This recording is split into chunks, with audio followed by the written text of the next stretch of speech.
The insult was sharp, laced with fury, and echoed across the training field.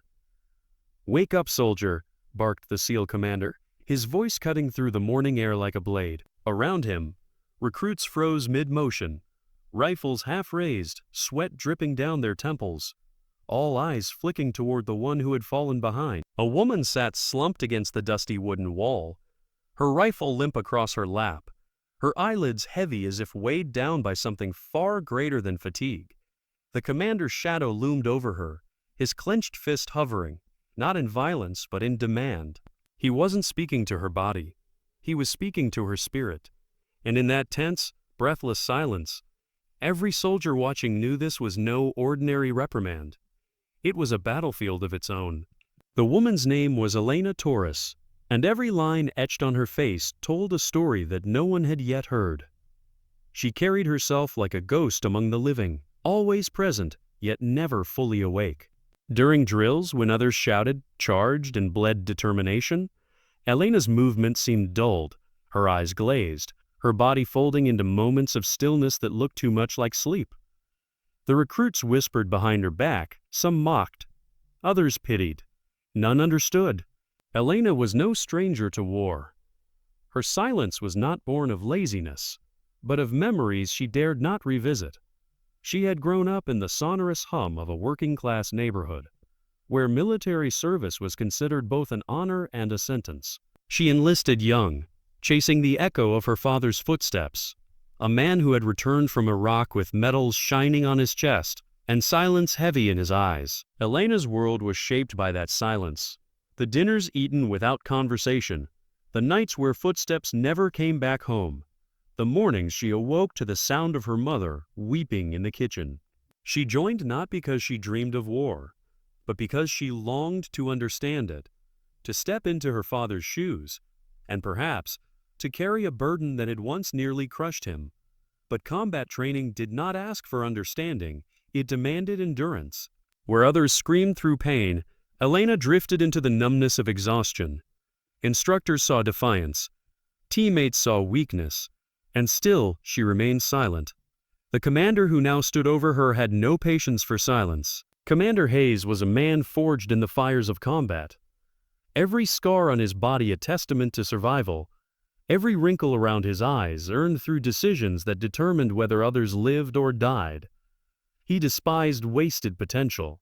And as he looked at Elena, slouched and lifeless in the middle of chaos, he saw not weakness, but a wall begging to be shattered.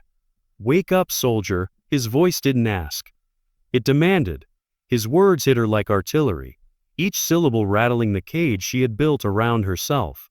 The recruits around them shifted uneasily, their rifles gripped tighter.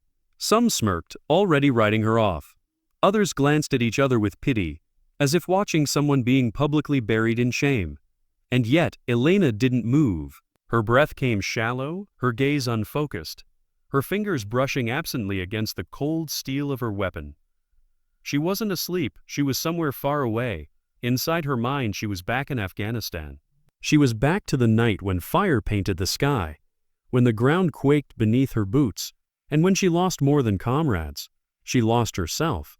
She could smell it still, the burning metal, the acrid smoke, the copper tang of blood that stained her gloves. She remembered carrying a wounded man through gunfire, his body convulsing in her arms, his screams cutting into her ears like glass. She had dragged him until her knees bled, begged him to hold on, promised he would see home again. But he hadn't. And when his last breath rattled against her chest, Elena felt something in herself die with him. Since then, every drill, every shout, every explosion was a trigger pulling her back into that night. Sleep wasn't weakness, it was refuge. But Hayes didn't know that, not yet. He saw only a soldier refusing to fight. The moment stretched long and cruel. Recruits whispered under their breath. Authority clashed with silent dignity. And for the first time, Elena looked up. Her eyes met Hayes's, not with defiance, not with surrender, but with the hollow weight of someone who had seen too much. For a second, Hayes faltered. He saw the ghost behind her stare. He saw the battlefield she was trapped in, one no order could free her from. Still, he didn't soften. He couldn't. "You carry that rifle like it's a burden," He growled low, his voice carrying across the training field. "But let me tell you something. Burdens carried in silence weigh heavier than any pack. And out here, silence kills." Those words cracked something inside her. A flicker, a memory of her father's silence, of his battles fought alone. A memory of the dying man whispering in her ear before his final breath. "Don't stop carrying them home." Her grip tightened on the rifle. Her shoulders straightened. She stood, not with the ferocity of her peers, but with the quiet, deliberate strength of someone who had finally decided to rise. The recruits who had mocked her fell silent. Hayes stepped back, watching her transform before their eyes. The drill resumed, but something had changed. Elena did not collapse again. She moved with precision, her body steady, her aim unflinching. Where before her silence had seemed hollow, now it was filled with purpose. She didn't need to shout to prove herself. She let her actions carve her worth into the ground. Days passed, whispers turned to awe. Recruits who once pitied her now watched her with respect. Hayes, too, shifted his gaze. He never apologized.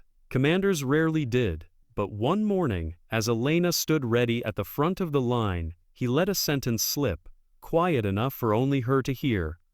"The ones who carry silence are the ones who've carried the most."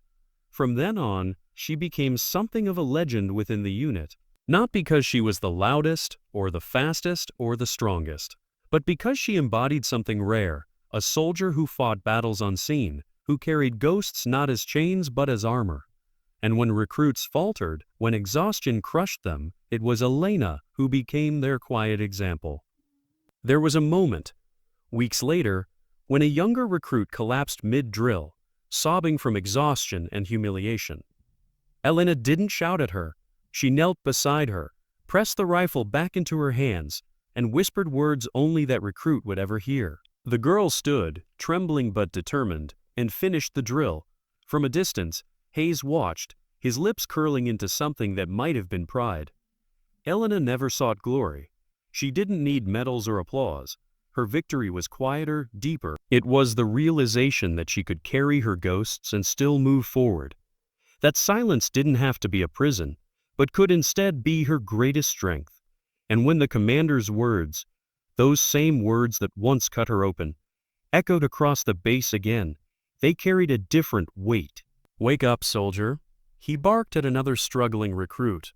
And every soldier who heard it now thought of Elena Torres, the woman who once seemed to sleep in every drill, until a single order pulled her back into life. Her story became a reminder whispered among the ranks, that strength is not always loud, that battles are not always visible, and that sometimes the greatest heroes are the ones who rise silently from the ashes of memory. And as she marched in formation beneath the sun, dust rising with every step, Elena carried herself not as the soldier everyone doubted, but as the soldier everyone now followed.